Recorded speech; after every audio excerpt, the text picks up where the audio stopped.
فرمایا اے یحییٰ ہماری کتاب کو مضبوطی سے تھامے رہو، اور ہم نے ان کو لڑکپن ہی میں دانائی عطا فرمائی تھی اور اپنے پاس سے شفقت اور پاکیزگی دی تھی، اور وہ پرہیزگار تھے اور وہ اپنے ماں باپ کے ساتھ نیکی کرنے والے تھے اور سرکش اور نافرمان نہیں تھے۔ اور جس دن وہ پیدا ہوئے اور جس دن وفات پائیں گے اور جس دن زندہ کر کے اٹھائے جائیں گے ان پر سلام ہے۔ اور کتاب یعنی قرآن میں مریم کا بھی تذکرہ کرو،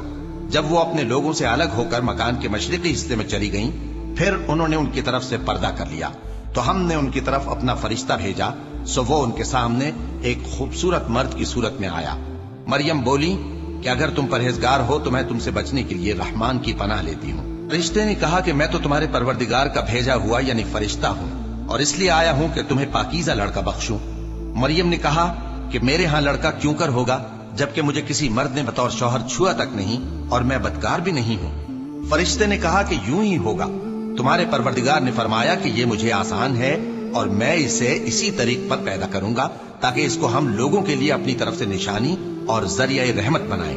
اور یہ کام مقرر ہو چکا ہے۔ چنانچہ وہ اس بچے کے ساتھ حاملہ ہو گئیں اور اسے لے کر ایک دور جگہ چلی گئیں۔ پھر درد ذہ ان کو کھجور کے تنے کی طرف لے آیا، کہنے لگی کہ کاش میں اس سے پہلے مر چکتی اور بھولی بسری ہو گئی ہوتی۔